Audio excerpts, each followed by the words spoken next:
Bueno, muy buenos días a todos. Hoy es domingo 19 de abril. En primer lugar, seguramente, como siempre digo, el dato que les interesa a nuestros vecinos y por supuesto a mí también. Seguimos manteniendo los 2 casos de coronavirus positivo. Esperemos que prontamente estos vecinos se puedan recuperar de manera satisfactoria. En seguimiento a la fecha tenemos 34 vecinos. Y esto va a tener mucha variabilidad en esta época del año en cuanto a las altas y las personas que vamos a hacer el seguimiento correspondiente, porque indudablemente es la época donde estamos entrando a lo que normalmente es la etapa de otoño-invierno, donde hay más casos de gripe común y por supuesto muchos de los síntomas están asociados y eso va a hacer que tengamos ahí una variación constante. Voy a hablar de una buena noticia y de una mala noticia. La buena noticia es que estoy muy agradecido a la cantidad de vecinos que están utilizando el barbijo. Y eso es muy importante. Estoy acompañado por el doctor Wilson Roncelles y estoy acompañado por el doctor Guillermo Rubio, con los cuales hemos venido hablando sobre la importancia de la utilización del barbijo. Pero quiero hacer una aclaración. El otro día lo hice con relación a los delivery. El ingeniero Stagnik me preguntaba hoy a la mañana con quién me iba a pelear. En realidad no me peleo con nadie, sino que trato de aconsejar y de intentar de que todos tomemos las previsiones del caso. Dicho esto hoy estamos en un momento de cosecha, donde muchos trabajadores van al campo y obviamente lo razonable es que vayan uno por vehículo, uno adelante y uno atrás. Entendemos que no todos tienen o no van a ir en 2 o en 3 o en 4 vehículos por la cantidad de gente que van. Pero sí les quiero decir que si bien ellos pueden interpretar que como van a trabajar al aire libre, en principio van a llegar a un lugar abierto, aunque después uno va a la cosechadora, el otro va al tractor y otro va a hacer de ayudante o de reemplazo, en el interín que van y que vienen es muy importante la utilización del barbijo y en lo posible que utilicen las ventanillas bajas. Esas recomendaciones son en general para todos, pero en especial para ellos, porque obviamente tampoco está bueno que les obliguemos a ir en la caja de la camioneta, porque ya viene la época de frío y me parece que no está bueno eso. Pero sí me parece que es muy importante que cada uno interprete y entienda que la cercanía, cuando uno va en un auto va muy cerca uno de otro, es importante la utilización del barbijo y en lo posible, si es que uno no va a una gran velocidad, y que no debería hacer, ir con la ventanilla baja. Lo que me está preocupando es que ayer habíamos bajado el nivel de infraccionados con relación al día anterior y hoy volvimos nuevamente a llegar casi a 30 infraccionados de personas que no cumplen con el aislamiento social preventivo y obligatorio. Vuelvo a insistirles, perdónenme que sea absolutamente reiterativo, pero si hay algo que me preocupa es, por un lado, que todos podamos hacer lo que necesitamos hacer, trámites, compras, aquellos que tienen que de alguna manera salir a hacer alguna actividad por alguna cuestión puntual, que lo puedan salir a hacer, pero quien no tiene que salir, que no lo haga. Cuando lo hacen, que cumplan con los requisitos y reglas y protocolos que les estamos fijando. Vuelvo a sostener, la única vacuna que hay hoy por hoy somos nosotros mismos y son los cuidados que nosotros llevemos adelante. Dicho esto, le voy a pasar la palabra al doctor Wilson Roncelles, que seguramente va a hablar de algunas situaciones que se van a generar estos días, fundamentalmente porque se autorizó a aquellas personas que estaban fuera de nuestra ciudad, por ejemplo, porque habían quedado en otro lugar y bueno, tenían necesidad de regresar, a través de una autorización que se saca en la página del Gobierno Nacional, pueden con ese permiso regresar a Carlos Casares. Así que me gustaría que Wilson haga algunos comentarios a esos y sobre otros temas. Bueno, buenos días. Dos cosas que son importantes en base a la flexibilización de algunos puntos en base al aislamiento o cuarentena. Primero, las personas que van a trasladarse en lugares donde habían quedado en cuarentena, en aislamiento, donde no residen, a un lugar de su residencia o domicilio puntual donde está su documento. Que, por ejemplo, cuando vienen a Carlos Casares, que pueden ser gente que hayan quedado en algunas otras ciudades por diferentes motivos cuando lo agarró la cuarentena, como otros ejemplos, por ejemplo, que nos han consultado sobre estudiantes que vuelven a su domicilio.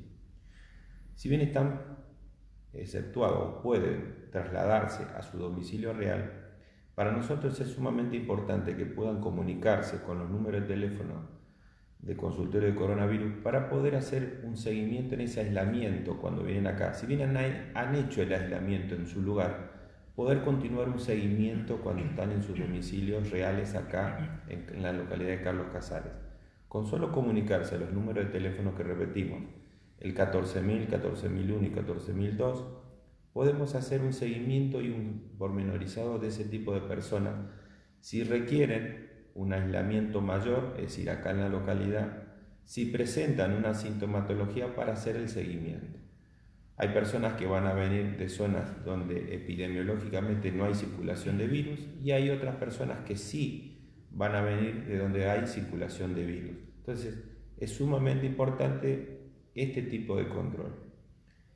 También en esta flexibilización de la cuarentena están los permisos para poder trasladarse de aquellas personas que están haciendo tratamiento por problemas de salud, que puedan viajar, por ejemplo, Buenos Aires, La Plata y algún sector muy puntual de conurbano, donde van a ir acompañados o van habitualmente por algún familiar o conocido, donde están autorizados.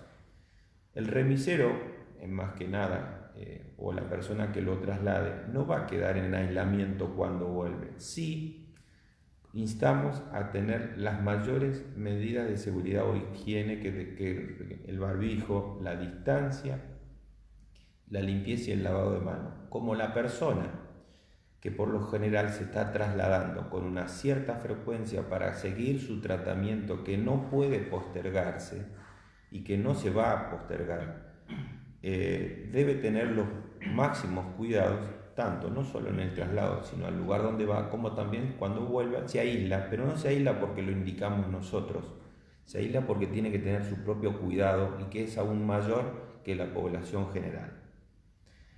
Surgió de una serie de preguntas, el consultorio y el lugar donde atendemos en el hospital de coronavirus no es un consultorio de fiebre o no es un consultorio de tos o no es un lugar de consulta para hacerme un hisopado, sino es un consultorio donde evaluamos a los pacientes, muchos y la mayoría vía telefónica, en función de una serie de síntomas, y así podemos hacer el seguimiento telefónico. ¿Por qué explico esto? Porque me han consultado varias personas que han recibido o hemos recibido denuncias, ¿sí?, de personas que refieren que tienen tos, de terceros o de vecinos que lo vieron con tos o lo vieron con fiebre, llaman a la Guardia Urbana o llaman a Salud para hacer una denuncia puntual de que lo vieron con tos y lo vieron o le pareció que tenía fiebre.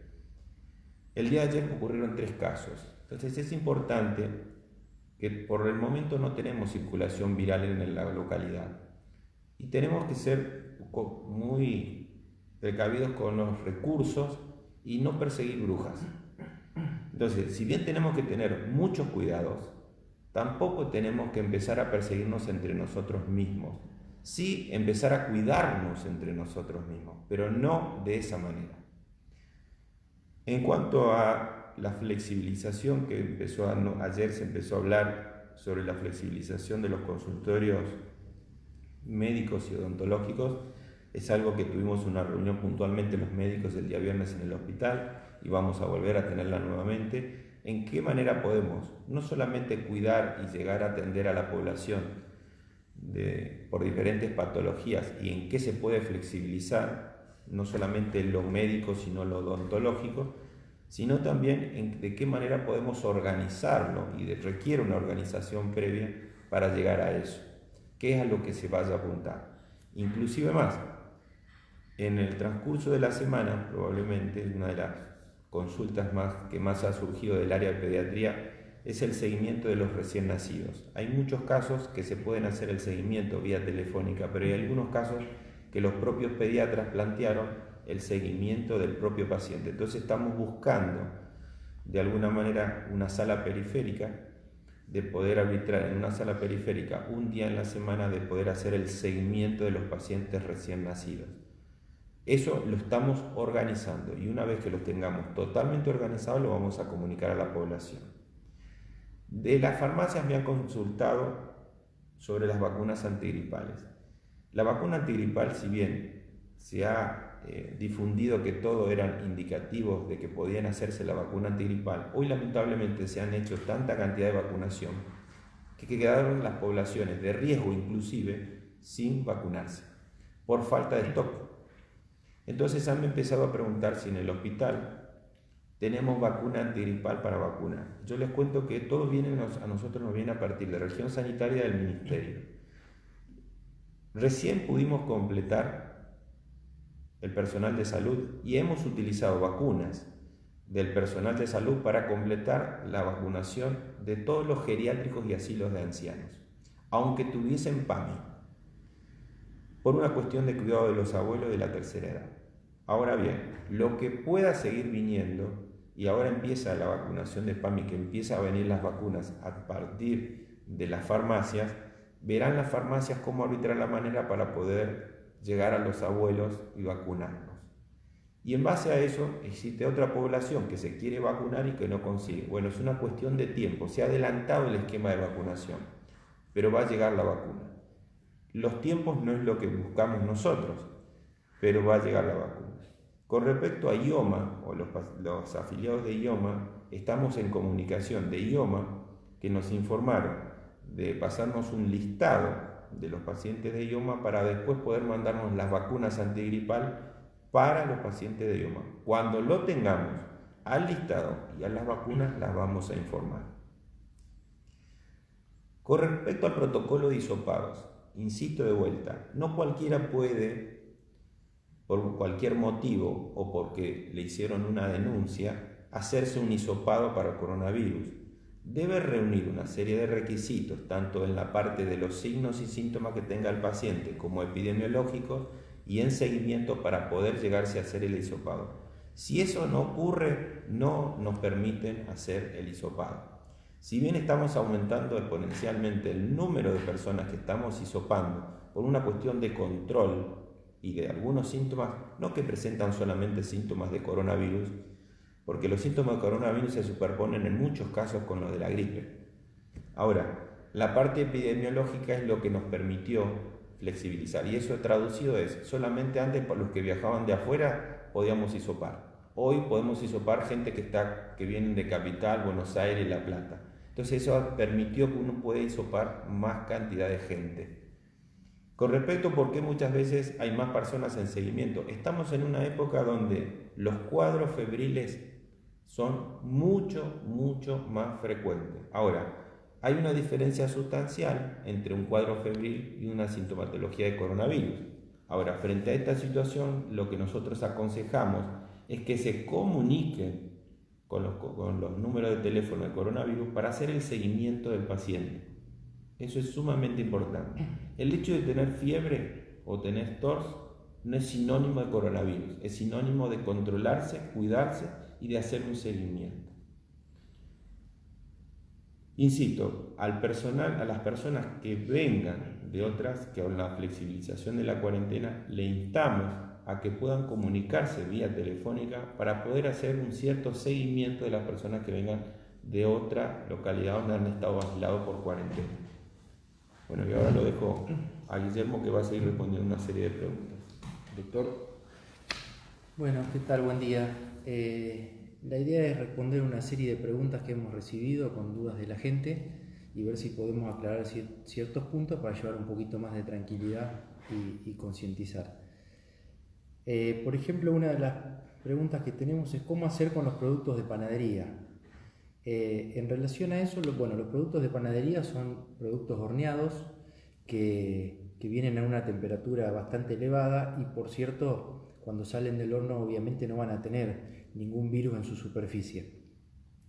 Así que ni tampoco se reproduce el virus en la superficie de estos alimentos. Todo lo que uno pueda llevarse con esos productos a la casa va a ser debido a la manipulación o a la mala higiene, entre comillas, que se puede hacer de ellos. Así que lo que hay que hacer hincapié ahí es en las medidas de seguridad que tome el vendedor y las medidas de seguridad que tome la gente que lo compra y que lo consume. Como una medida extra, lo que se pueda llevar al horno en la casa a una temperatura de 70-80 grados, un ratito de horno puede inactivar algún virus que quede en superficie, y obviamente que hay cosas de panadería que no se pueden lavar, ni pasarle lavandina, ni nada, pero más que nada hacer hincapié en las medidas de bioseguridad, que use barbijo el que vende, usar barbijo el que va a comprar, lavado de manos previo a ir a la compra, lavado de manos luego de comprarlo, lo mismo el vendedor, y más que nada hacer hincapié en esa prevención. Vuelvo a repetir, todo sale del horno, o sea que sale libre de virus y de otras cosas también. Así que hacer hincapié en eso. Otra pregunta que nos mandaron dice: soy una persona joven que salgo a trabajar y vivo con mis padres mayores, ¿cómo lo manejo? Bueno, acá lo importante es prevenir y proteger a la persona mayor, que son las personas de mayor riesgo. Todas las medidas de higiene y de prevención que se han dicho, del aislamiento social, del barbijo, del lavado de manos y demás, están sumamente vigentes más para este tipo de pacientes. Y si la persona que convive con la persona mayor tiene tos, tiene alguna enfermedad tipo rinitis, estornudos y demás, tiene que usar barbijo mientras esté en contacto con esta persona para protegerla. Es muy probable que la persona joven pueda ser portadora sin darse cuenta y se lo transmita a la persona mayor. Y los mandados y compras obviamente la tiene que hacer la persona que pueda y no el anciano. Pues otra pregunta dice: ¿las personas diabéticas son de alto riesgo? Bueno, en realidad tendríamos que decir que sí, pero acá hay que hacer una salvedad. La diabetes, hay dos tipos de diabetes. Está la diabetes tipo 1, que son los pacientes que utilizan insulina ya de entrada, y los pacientes tipo 2, que algunos pueden utilizar insulina y la mayoría se manejan con medicamentos. Cualquiera de los dos pacientes tienen riesgo. El de tipo 1 tiene más riesgo que el de tipo 2 generalmente, pero depende mucho del control que el paciente tenga y de cómo se maneje. Si el paciente diabético se maneja en forma adecuada, hace bien la dieta, mantiene su actividad física, consume la medicación y mantiene todas las medidas de tratamiento al día y adecuadas, probablemente no tenga grandes complicaciones. Por otro lado, hay que sumarle que los pacientes diabéticos suelen tener comorbilidades. ¿Qué quiere decir eso? Que a veces están asociados a dislipemia, hipertensión, insuficiencia cardíaca, a otras cosas que también suman riesgo.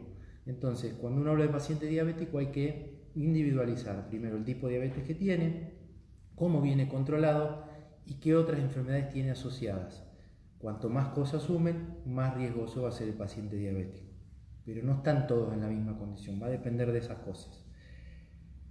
Otra pregunta: cuando se habla de personas con dificultades cardíacas, ¿cuáles son las mismas y cómo considerar el riesgo?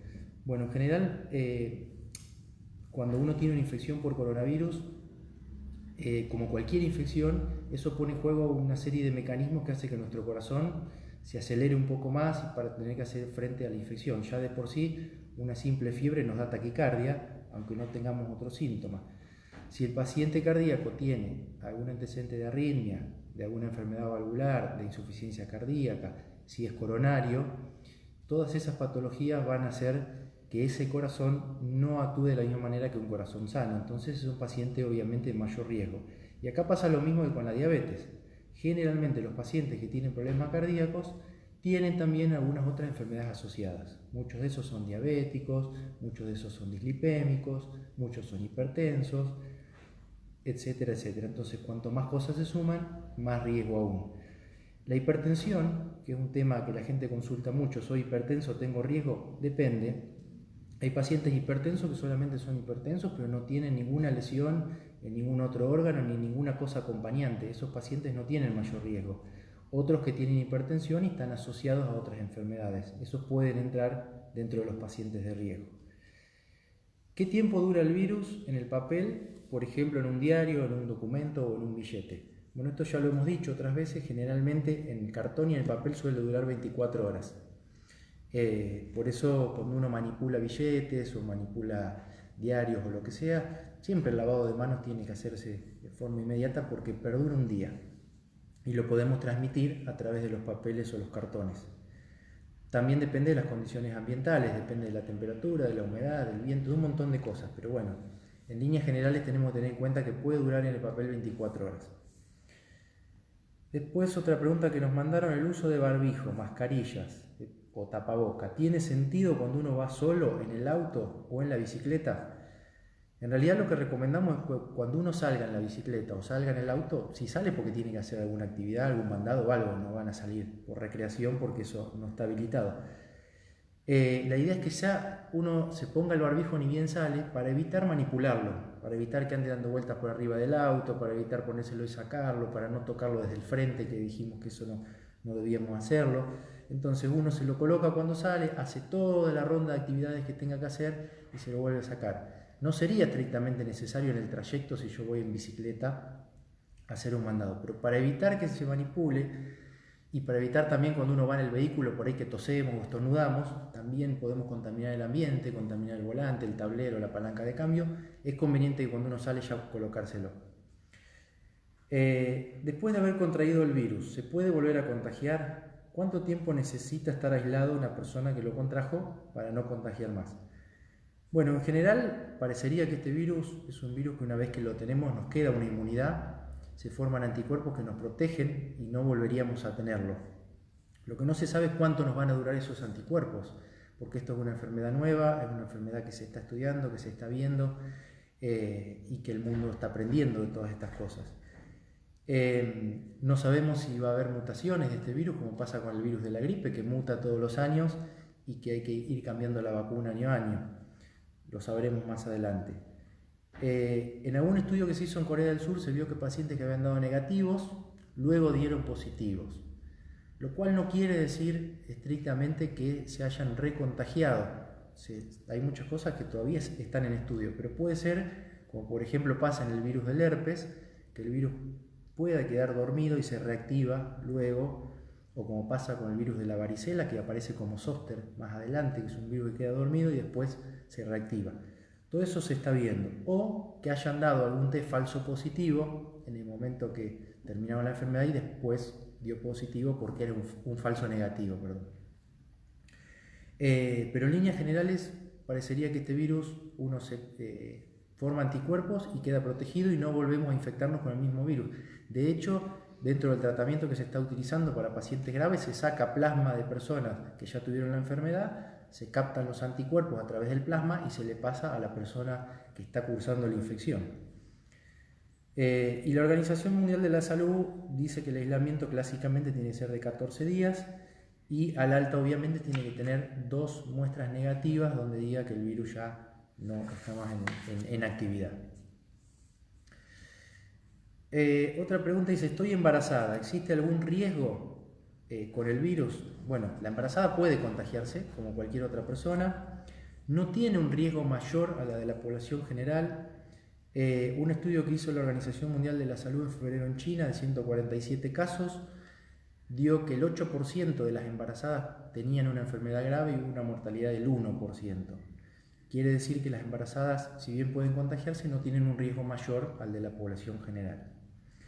Hay pocos estudios hasta el momento porque obviamente no hubo ningún embarazo que se haya cursado los 9 meses de corrido con esta enfermedad, porque esta enfermedad lleva menos tiempo y por el momento parecería que el virus no pasa de la embarazada al feto, pero todas son cosas que están en pleno estudio.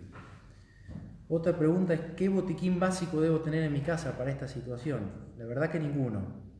Hay gente que ha salido a comprar cloroquina, hidroxicloroquina, acitromicina, que son drogas que por internet se ven que están usando para el tratamiento del coronavirus, pero son medicaciones que nadie tiene que usar en su casa, que solamente las vamos a usar nosotros como médicos en el momento de tratarlo y si es necesario. Lo único que tendrían que tener es paracetamol.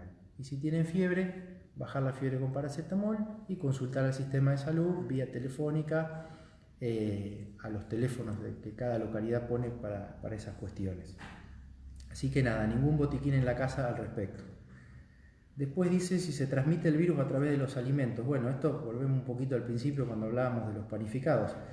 el virus no se reproduce en los alimentos. Los alimentos son un vehículo para transmitir el virus. Así que la mejor manera es todo lo que venimos hablando siempre: higiene, lavado de verduras, lavado de fruta, lavado de todo lo que uno trae. Y últimamente se estuvo hablando de la permanencia del virus en lugares fríos como la heladera o el freezer. Y se ha demostrado que puede durar hasta 2 semanas.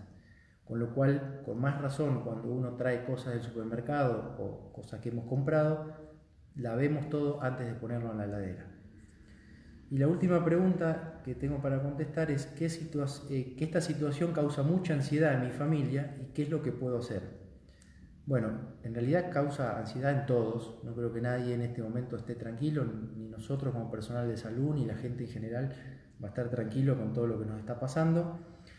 Una de las claves es no sobreinformarse, no estar todo el día buscando información y mirando sobre coronavirus, porque la información viene por diferentes canales y hay canales que no son confiables, hay muchas cosas que son sumamente alarmistas y eso, más allá de tranquilizarnos, nos pone más ansiosos todavía. Como siempre digo, seguir a los organismos de salud municipales, nacionales y provinciales en sus respectivos informes, o consultar con su médico de confianza. Plantear después rutinas de levantarse, de desayunar, de hacer el almuerzo en horario, de acostarse, no cambiar el ritmo de vida habitual que uno venía teniendo, tratar de mantenerlo lo mejor posible. Al que le gusta hacer actividad física, que haga actividad física dentro del hogar, eso ayuda mucho a bajar la ansiedad. Y cuando la ansiedad empieza a afectarnos en nuestra actividad diaria ya por demás y llega a un nivel patológico, como por ejemplo no podemos dormir, nos ponemos agresivos con la gente que tenemos al lado, se nos empieza a caer el pelo porque andamos nerviosos, o diferentes otras cuestiones, bueno, consultar. Hay una red de psicólogos acá en el municipio de lunes a viernes de 8 a 15 y los sábados de 8 a 12. El teléfono es 45 41 16 y ellos los van a saber orientar un poco cuando la situación los desborde y tengan que llamar. Y se puede recurrir también obviamente a medicación en los casos extremos, donde ya estas patologías por ansiedad pasen ya a afectar demasiado nuestra vida rutinaria. Bueno, preguntas no tengo más, así que seguiremos juntando preguntas para la próxima. Espero haber aclarado algunas dudas que son de preguntas frecuentes que escuchamos día a día, y cualquier cosa, bueno, pueden a través de las redes o de nuestros celulares mandar las preguntas que quieran y las iremos contestando. Muchas gracias. Bueno, muchísimas gracias. La verdad que agradezco a los doctores que nos acompañen. La idea, como acaba de decir el doctor Rubio, es mantener este esquema de que al menos 1-2 veces por semana ellos puedan estar presentes para permitirnos aprender, conocer, saber y sobre todo tener datos de las personas que realmente están capacitadas para informarnos con respecto a esto. Un tema puntual. Nosotros hemos venido de alguna manera autorizando dentro de esta cuarentena administrada algunas actividades. Lo que necesitamos es 2 cuestiones. Por un lado, la paciencia necesaria para obtener los QR, o sea, las autorizaciones para que puedan llevar adelante estas tareas. Y la número 2 es que necesitamos que aquellas personas que son autorizadas cumplan con los protocolos. La verdad que creo que producto de la ansiedad, producto de un montón de situaciones, recibimos todo el tiempo denuncias como que algunas de las personas autorizadas para realizar alguna actividad no cumplen con los protocolos. Lo cierto es, nosotros intentamos de verificar estas cuestiones, nos ha pasado puntualmente con alguien que vende ropa, no pudimos corroborar que esas denuncias que habíamos recibido tuvieran asidero. Lo que queremos decir es una pena que tengamos que retroceder. Nosotros queremos seguir avanzando de manera progresiva en que las actividades vuelvan a su modalidad habitual. Pero para eso necesitamos el compromiso de todos. Es muy importante que todos nos comprometamos y que todos cumplamos con los protocolos. Si alguien solamente está autorizado para venta online, las ventas tienen que ser online. Si alguien para salir a trabajar necesita de un código de QR, tiene que pedir la habilitación y tiene que salir a trabajar con ese permiso. Porque la verdad que muchas veces la gente, como vuelvo a decir, por las cuestiones de ansiedad propia de este tiempo, nos llaman, nos dicen están trabajando acá al lado, están autorizados, no están autorizados. Bueno, si nosotros vamos y corroboramos que no tienen el código, vamos a tener que suspender la obra, esa persona se va a quedar sin la posibilidad de trabajar, quien le da el trabajo se va a quedar también imposibilitado que esa obra siga. Entonces, vuelvo a insistir, hemos tratado inclusive de ir un poco más rápido en algunas cuestiones de alguna medida a nivel nacional o provincial, obviamente que siendo muy precavidos en estas cuestiones y evaluando permanentemente a través de los equipos técnicos la situación sanitaria y la situación económica. La verdad que todos entendemos y la municipalidad es parte de esto. Quiero que ustedes sepan que la recaudación de la municipalidad en el mes que estamos en curso se va a caer aproximadamente un 50%.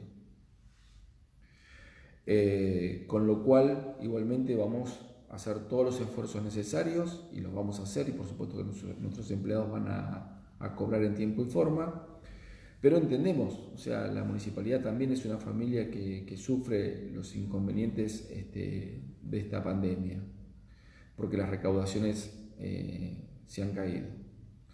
Pero vuelvo a decir, por eso queremos que todas las cuestiones vuelvan a su normalidad, pero para que esto suceda necesitamos que se cumplan los protocolos. Y finalmente reiterarles lo que le decimos, yo acabo de escuchar a los dos doctores y creo que volvemos al punto esencial, ¿no?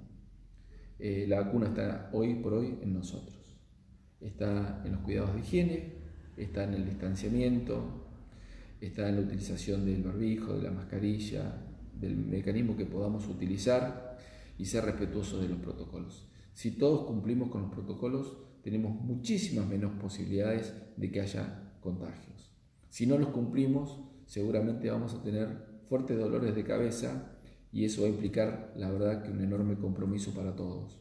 Para mí como intendente, para el cuerpo de salud que tiene sobre ellos una enorme responsabilidad, porque todos los días, aunque ustedes vean que seguimos manteniendo solamente 2 casos de coronavirus, es inmenso el trabajo que el personal de salud está llevando adelante, no solamente con los seguimientos, sino también con las consultas y con estas nuevas propuestas que originamos, por ejemplo, para la atención psicológica de nuestros vecinos, como también con programas que tienen que ver con los adultos mayores. Queremos estar cerca de todos, queremos que sepan que nos sentimos parte de todos, que el problema de cada uno de ustedes es mi problema, pero también quiero que entendamos que solamente en estos casos vamos a salir si somos capaces de cuidarnos entre todos. Muchísimas gracias.